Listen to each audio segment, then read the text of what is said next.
अस्सलाम वालेकुम। मैं हूं गुलजार हुसैन। आप देख रहे हैं यूट्यूब चैनल लीगल टियाब इशूज़। और अगर आप चैनल पर न्यू हैं तो काइंडली इसको सब्सक्राइब करें, लाइक करें और शेयर करें।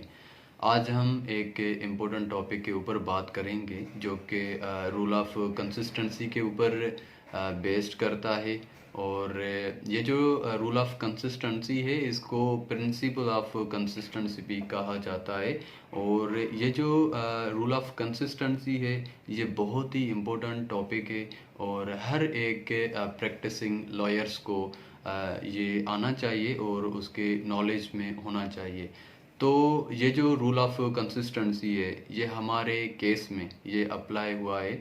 तो मैंने इसको रीड आउट किया और मैंने सोचा कि आप दोस्तों से भी ये शेयर करूं ताकि आपके नॉलेज में भी ये आ जाए अगर आपको रूल ऑफ कंसिस्टेंसी के बारे में मालूमात नहीं है तो हम इसको कवर करते हैं। बेसिकली अगर हम रूल ऑफ कंसिस्टेंसी की अगर मीनिंग देखें तो इसका जो मतलब है वो ये है कि सेम फुटिंग हो।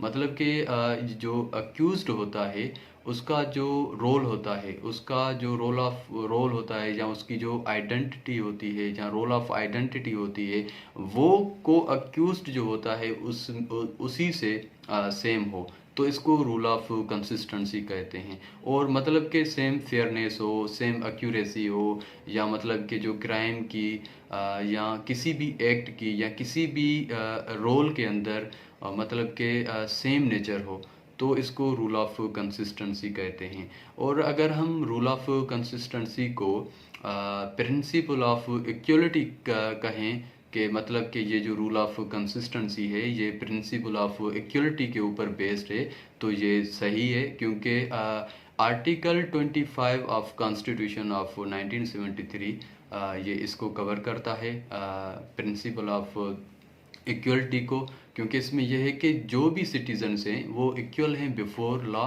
और इंटाइटल्ड हैं equal protection of the law.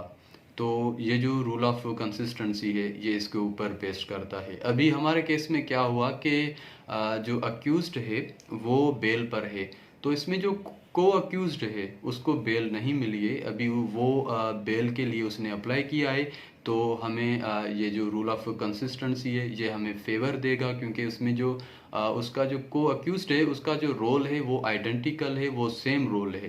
तो जो भी आइडेंटिकल रोल होता है या जो भी सेम रोल होता है किसी भी ऑफेंस में या किसी भी क्राइम के अंदर या किसी भी मतलब के एक्ट के अंदर तो उसमें जो रूल ऑफ कंसिस्टेंसी होती है वो उसको भी फेवर देती है कि उसको भी सेम रिलीफ मिले जो अक्यूज्ड को मिला है या उसको भी जो मतलब कि बेल मिले जो अक्यूज्ड को मिली है। तो उसमें को अक्यूज्ड है उसको भी मतलब सेम रिलीफ दिया जाता है। अब हम इसके ऊपर बात करते हैं कि ये जो रूल ऑफ कंसिस्टेंसी है ये कब अप्लाई होता है। रूल ऑफ कंसिस्टेंसी हमेशा तब अप्लाई होता है जब इसमें को अक्यूज्ड हो, मतलब कि जो केस है वो को अक्यूज्ड के ऊपर हो। जो केस है वो मतलब कि मोर देन वन अक्यूज्ड हो तो उसमें ये रूल ऑफ कंसिस्टेंसी अप्लाई होता है। और उसके बाद ये तब अप्लाई होता है जब इसमें जो क्राइम है उसकी जो नेचर है वो सेम है, मतलब कि अक्यूज्ड ने भी सेम क्राइम किया हो, उसका जो पार्ट है, उसका जो रोल है, उसका जो आइडेंटिकल रोल है, सेम फुटिंग है, वो सेम ही है। और इसमें यह है कि जो एलिगेशन होती है वो सेम होना चाहिए। और इसमें रूल ऑफ कंसिस्टेंसी तब अप्लाई नहीं होती है जब इसमें जो रोल होता है वो डिफरेंट हो और इसमें ये होता है कि जो एलिगेशन है वो डिफरेंट हो। और इसमें ये भी हो सकता है कि जो को अक्यूज्ड है या अक्यूज्ड या उसमें जो को अक्यूज्ड है उसका रोल ज़्यादा हो, मतलब कि सेम ना हो, आइडेंटिकल ना हो। और अगर हम इसको देखें तो ये जो रूल ऑफ कंसिस्टेंसी है इनके तीन काइंड्स होते हैं। नंबर वन पर है सेम फुटिंग। इसका मतलब ये होता है कि सेम रोल हो, आइडेंटिकल रोल हो, उसमें जो एलिगेशन है वो सेम हो एफआईआर के अंदर। तो इसमें जो रिलीफ मिलेगा वो सेम मिलेगा, अक्यूज्ड को जो मिला है वो को अक्यूज्ड को भी मिलेगा। क्योंकि इसमें यह है कि जो भी रिलीफ मिलेगा अक्यूज्ड को वो को अक्यूज्ड को भी मिलना चाहिए क्योंकि ये उसका बेसिक राइट है, क्योंकि ये जो है सेम फुटिंग के ऊपर है। और उसके बाद दूसरे नंबर पे आता है बेटर फुटिंग। इसका मतलब ये है कि जो को अक्यूज्ड है उसका जो रोल है वो माइनर है, मतलब कि वो जो उसके जो ऊपर एलिगेशन है एक क्राइम के अंदर वो कम है एज कंपेयर टू अक्यूज्ड, लेकिन अक्यूज्ड को बेल मिल गई है।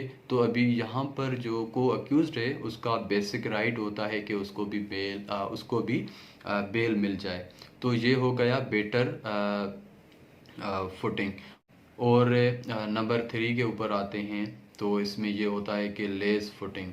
लेस फुटिंग का मतलब ये होता है कि आपका जो को अक्यूज्ड है, आपका जो क्लाइंट है, उसका जो रोल है वो मतलब कि सीरियस नेचर का है, मतलब कि सीरियस नेचर का उसने कोई भी एक्ट किया है और उसका जो पार्ट है वो उनसे ज़्यादा है और जो एलिगेशन है वो डिफरेंट है, तो इसको लेस फुटिंग कहते हैं।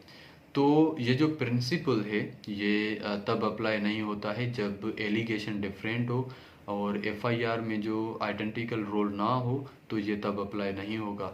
ये सिर्फ और सिर्फ तब अप्लाई होता है जब अक्यूज्ड और को अक्यूज्ड का जो रोल होता है वो आइडेंटिकल हो, वो सेम हो और मतलब कि सेम फुटिंग के ऊपर हो, तो इसमें रूल ऑफ कंसिस्टेंसी अप्लाई होता है। हम इसको रूल ऑफ कंसिस्टेंसी भी कहते हैं और हम इसको प्रिंसिपल ऑफ कंसिस्टेंसी भी कहते हैं। और ये जो रूल ऑफ कंसिस्टेंसी है ये रिलाई करता है प्रिंसिपल ऑफ इक्वलिटी के ऊपर या डॉक्ट्रिन ऑफ इक्वलिटी के ऊपर, ये जो है ये रिलाई करता है। और इनके जो रिलेटेड केस लॉज हैं जो कि आपको अगर आपके पास इस नेचर का आपके पास कोई भी केस आता है तो डिस्क्रिप्शन में आपको वो जो साइटेशंस हैं केस साइटेशन में वो आपको देता हूँ, ताकि जब भी आपके पास इस नेचर का केस आता है जो कि रूल ऑफ कंसिस्टेंसी के ऊपर हो, तो आप बआसानी आप केस लॉज निकाल कर और आपका जो क्लाइंट है आप उसको रिलीफ दिलवा सकते हैं। मतलब कि ये जो रूल ऑफ कंसिस्टेंसी होता है ये जो है उसमें जो को अक्यूज्ड होते हैं उसके लिए अप्लाई होता है और उसमें जो रिलीफ जो अक्यूज्ड को मिलेगा वो ही रिलीफ को अक्यूज्ड को मिलेगा। अगर उसको बेल मिली है तो उसको जो है को अक्यूज्ड को भी बेल मिलेगी। तो हमने जस्ट इसको मतलब कि इंट्रोडक्शन दिया, और अगर आप मज़ीद आप इसको कवर करना चाहते हैं तो आपको ये गूगल के ऊपर मिल जाएगा और इसके साथ आपको केस लॉज भी मिल जाएंगे। और मज़ीद वीडियोस के लिए हमारे साथ रहें। Thank you so much for watching.